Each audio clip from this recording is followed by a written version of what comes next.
Ladies and gentlemen, welcome to the Headkrack's Hip Hop Spot. Is one half of, one of the most, cutting edge groups of the 2000s.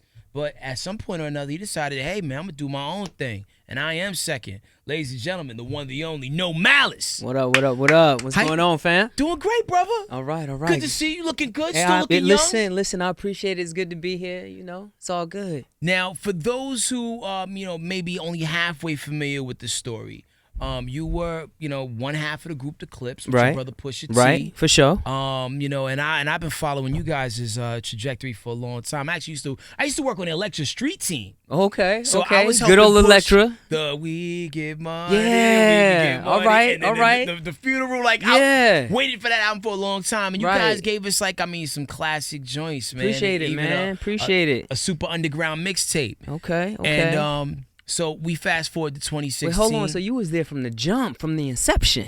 Pretty much, man. Yeah. Because no one was kicking it the way you guys were kicking it at the time. And I know sometimes people would be quick to point out that the Clipse subject matter was limited, they rappers about selling drugs or whatever. But it was the way you guys did it. Listen, man, you can't tell me that it wasn't no art form in what it is we do. It was skillful. Yeah, definitely. Real hip hop. And I like to focus on that. Even when they first, labeled us coke music or crack rap or whatever, I'm just like, yo, don't overlook the way we putting them bars together. You can't do that. So no, it was skillful. It was appreciate skillfully it. done. Yes, sir. Yes, sir. And then even back then, as was probably glimpses to your future path.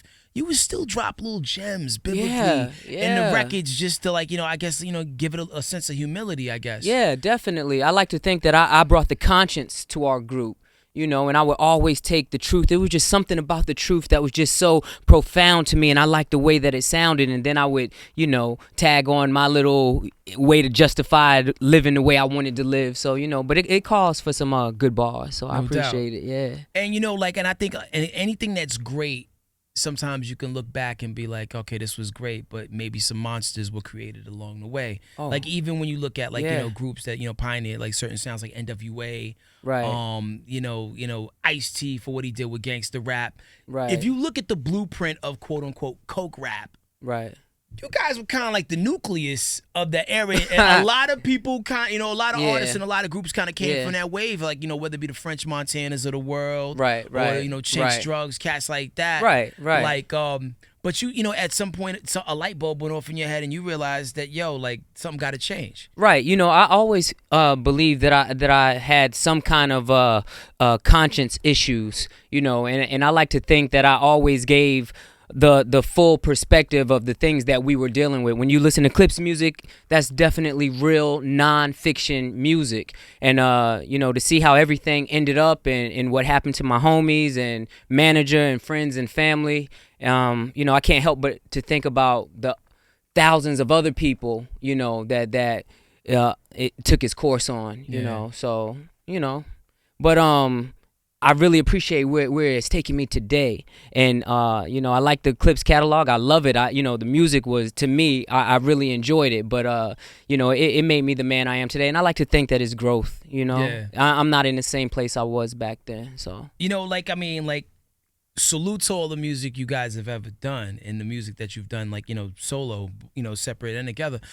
The realest thing that I think the Clipse ever did is there was a YouTube video you guys put out where it was the Wizard of Oz moment where you really kind of pulled the curtain back on everything. It's you showed you guys in the kitchen, cooking in the stove. I was actually really cooking food and just broke it all down because so many people don't know how to separate the art from entertainment. Right. Like I said, when you listen to our music, our whole life was definitely an open book.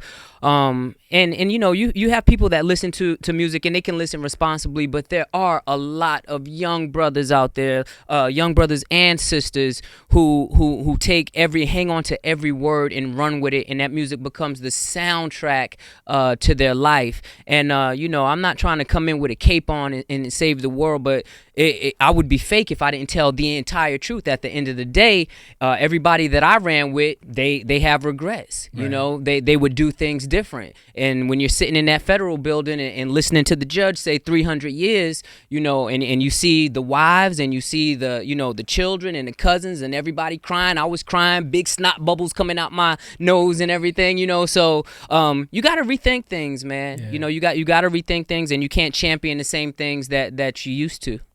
And it's crazy because like some people are so tethered to money and social acceptance that they wouldn't do what you've done. Because I imagine people have probably thrown boatloads of cash at you to start the Clipse engine again. Right now, you know. But I've learned a lot. And when you check your life and you do the checks and balances of your life and you see what's important, you know, for me, God has to orchestrate all of that. Mm-hmm. I had all of that money and things without God. I wasn't paying any attention to God, so I saw what that money was trying to do to me, and that money was definitely coming for my life, you know. So now that I follow God, you know, He'll order my steps and He'll give me whatever it is He wants me to have. So, you know, that's the route I'm gonna go. Now, like, you know, when you dissolve something as popping as like, you know, your group was, mm-hmm. Who was it the hardest to break that news to? I'm gonna tell you, God made it very easy for me, because when you know it's something that you have to do, you ain't got time to debate or you know, cater to different people's feelings. It's just I had the good fortune. My brother and I, we always respect each other as men. Mm-hmm. We had an awesome run. Awesome season together, you know, but we're not joined at the hip. We're not twins. Had he told me the same thing, I would have respected any, you know, choice that he had to make for his life. And to tell you the truth, I just was not able to rap about the same things no more. Right. I just could not do it. It would start being fabricated because I didn't stand behind it the same way I did. Like, I was running and gunning for everything I said, you know, but I see things a little bit different. Why do you think in hip hop, they like the culture and like the fans of it have such a hard time letting the artists grow up? Like, you know, you look at, I think one of the best examples is like, you know, T.I., who, you know, came through trap music, you know, that was his wave. And then every time he tries to do a project that shows a little bit of growth, radio kind of turns their back on it. Right. The fans don't really, you know, cling to it as much. And it's like, what do you want this guy to rap about? He's a bunch, he's a family man now. Right. You know what I'm saying? Right. If I saw T.I. in the trap, I'd be disappointed. You right, know what I'm saying? Right. I got you. I can dig it. I can dig it. What do you think it is about the culture that where it won't let the artists grow? Well, I think in entertainment altogether, no matter what form of entertainment it is, it's escapism. You know, you want to escape. You want to be entertained. You ain't concerned about nobody growing up and trying to better their life. And that's why many artists conform to what it is the audience wants, and then many artists they refuse to compromise that money, you know. For me, the issue was just so huge that's exactly what it was I was going to do. But as long as we play into that and stay there, some artists are cool with that. I'm just not one of those. You know, but the weird thing, you talk about escapism, most people with a sound mind want to escape to something beautiful. The hip hop culture, we escape to the work, like the bowels of human existence. Oh, like, you know, the like, sewer. Yeah, like, yo, I'm in the hood. Like, yeah, why man. do people want to escape to the hood when you live someplace this nice? You know, in all fairness, when I listened to hip hop, I didn't want to hear no kind of conscious rap. I want to be as ignorant as I could possibly be. You know, because it was just something about that, and then you can, whoever it was in your mind you wanted to be, you could be. When you washing your car, you playing your music, and you know, it's the soundtrack to your life. So, you know, there is some imagination, I guess, going on there. I think we just fall for the wrong things sometimes, you know. And if I could also say, if you know the truth, then I say enjoy what you want, you know. But if you don't know the truth and you're taking on these things as realism, then, you know, you're going to have a real problem in this world.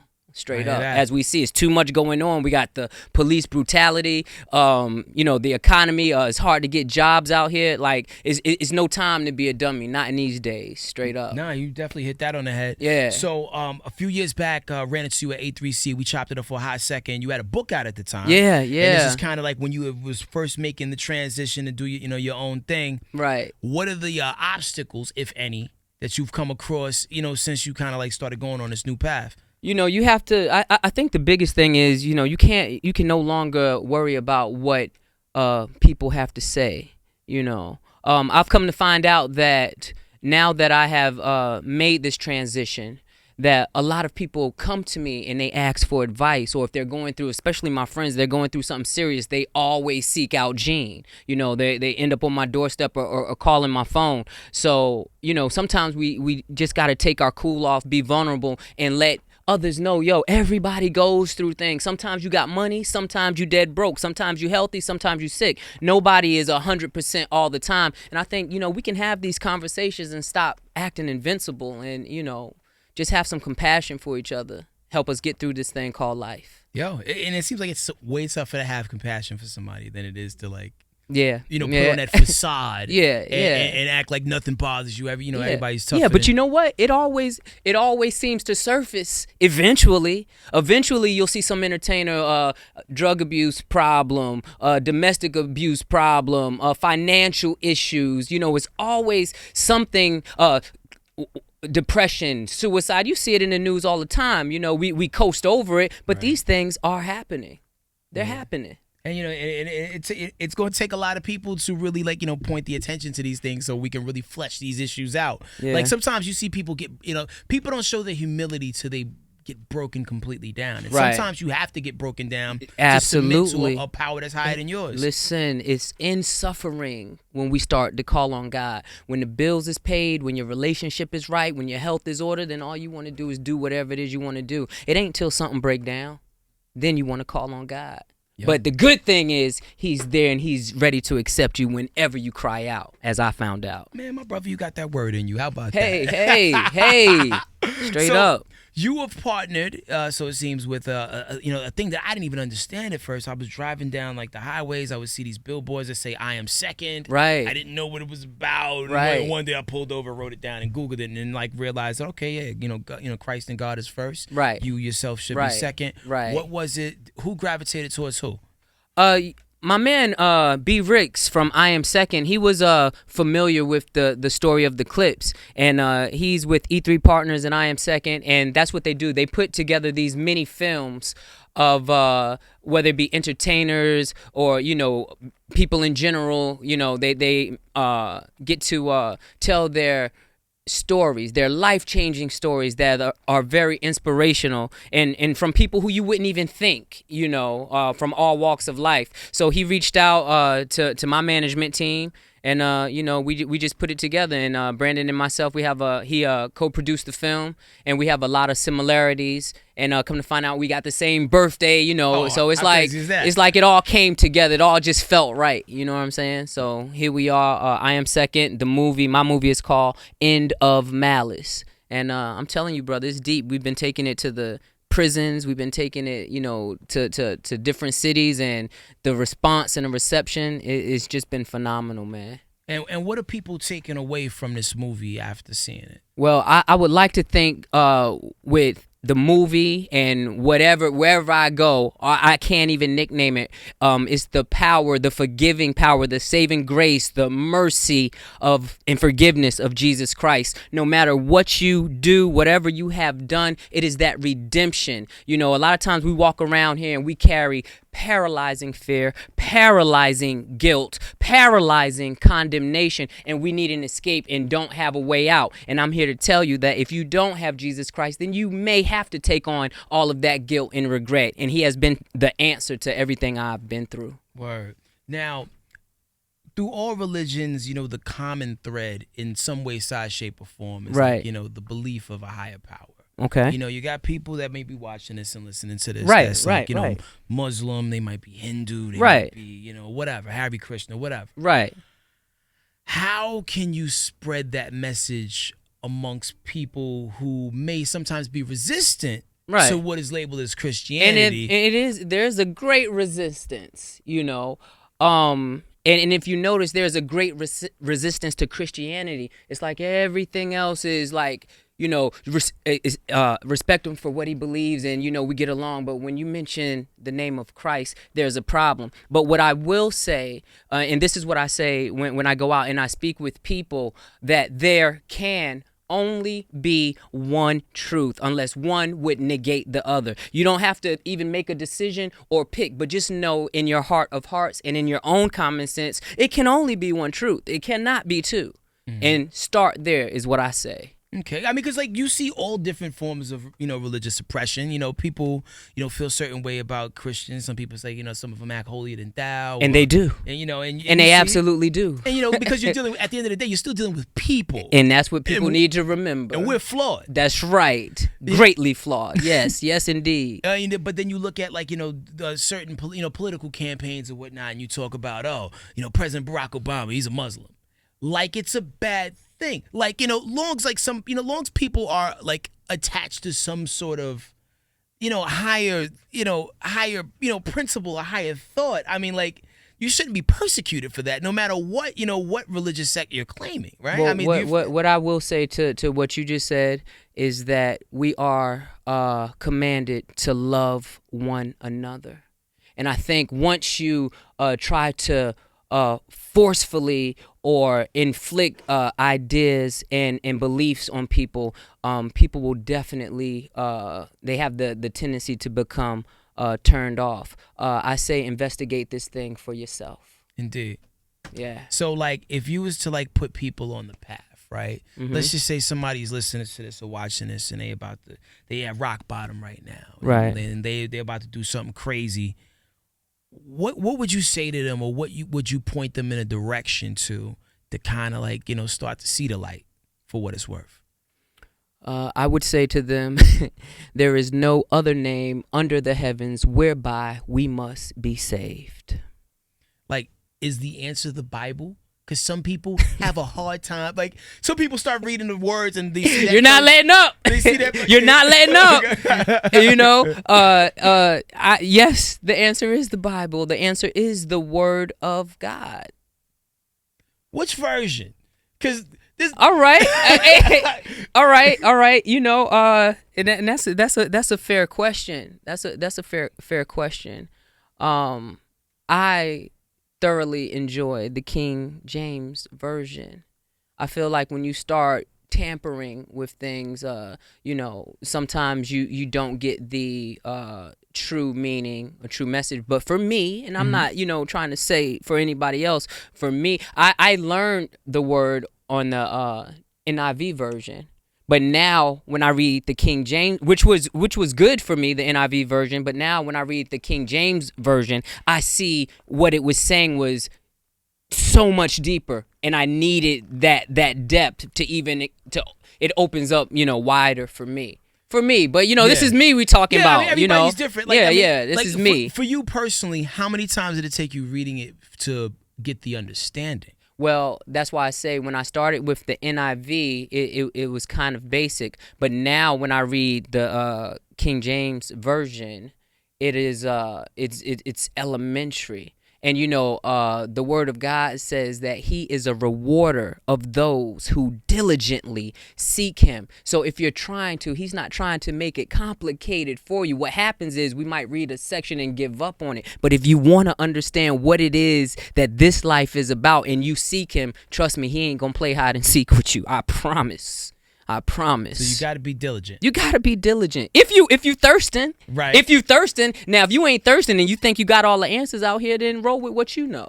But if you in search of and you need some help and you need some answers, it's the Word of God that does it for me. Word. Yeah. Yeah, and I salute your insight on that, because, like, you know, a lot of times people have a hard time hearing things from people who haven't been through anything. Right. What I respect about your struggle, you know, not your struggle per se, but, like, it's a struggle. The path, though, that you chose, you've lived. some people haven't lived and they want to jump up on a podium and tell you how you should live. But you've given up some tough things to get to where you are, man. So I appreciate that. Oh, man. Thank you, brother. Thank you. And it's definitely good to share. I would like to think that there are a lot of people that find me to be relatable. I'm not into hocus pocus. I'm not into, a whole bunch of science fiction kind of things. But when I read the word, it speaks to my intellect and satisfies my soul. That's what's up. Now, for people who may miss you while you're on the tour promoting the movie, where can they go and see this in maybe 2 months, 1 month, next couple days, next couple weeks? The End of Malice will be premiering on Revolt TV March 27th, 10 p.m. Eastern. So, check for it there. Cool. That's what's up, man. It's easy enough, man. Yeah. And shout out to Revolt, because they spread out. Because I was a dude who had DirecTV, and the second I switched over and got Xfinity, they finally popped up on DirecTV. So, no doubt. I got shout out you. to Revolt. Yeah, and musically. For people who still want to, get down. I'm glad you asked. Talking about what we can expect. I'm glad you asked. There's a soundtrack to this movie. It is called Moving Weight. The first single off of it is called Best Believe It, that I'm featured on. Me and a new young cat coming up called MD Uno. So check for. That is my dude. Oh, I just did a record with MD Uno a couple well, weeks hey, ago. listen. So y'all heard it here first. You know what I'm saying? Shout out to MD Uno. Moving Weight, Best Believe It. It's crazy. Also, check out for my new album this summer. It's entitled Let the Dead Bury the Dead, and it's gonna be one of the hardest things in hip-hop, I promise. Yo, looking forward to it, man. Yeah. No pressure whatsoever. But if you had a 16 or something that you Man, you know what? I came here today strictly to share my story, talk about this movie, End of Malice, and diligently seek for me, and I'm gonna hit you with some music. Here's what we're gonna do. We're gonna toss to the trailer of the documentary right yes, now, sir. so we can reel them in like fishermen. Yeah. All right, man. Yo, No Malice, my brother. Pleasure, baby. Pleasure always seeing you, man. Thank you. You and your brother both taking amazing care of yourself. Oh man. Because anybody who ever took the time to do the Wikipedia lookup, it's like, whoa. What you mean? Like, you guys are. And people like to age people out, but you guys are older than you expect. Yeah. Okay, you guys I got are older you. than I got you expect you to be. I got you. And you guys look like you just graduated from Hillman Listen, College. man, I appreciate it. God is good. Yo, keep taking care of yourself, man. Keep spreading that word, man. And yo, you are second. Remember that, man. Wait, The End of Malice is the movie. Here's the trailer. Check it out.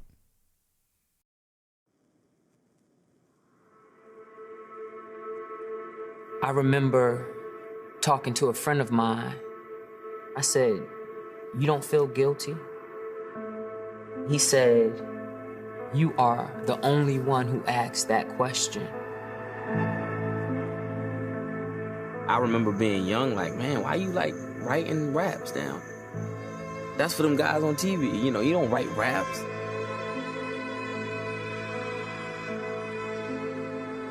Having that Thornton energy, Gene always be the guy looking for the whys.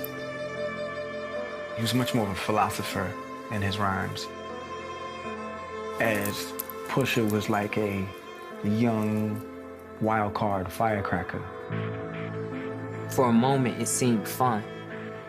But in 2009, knock, it was the devil. And he was coming for his stuff back. Fame is one of those things where when you're given a cocktail like that, there's no college course on how to drink it. You're supposed to sip slow. When things went a little off or to the left or whatever, then I'd be angry or upset. I don't know if you thought I was joking when I told you I'm not doing it anymore. All the time he writing them rhymes, he asking questions that he already knew the answer to. He already knew them answers.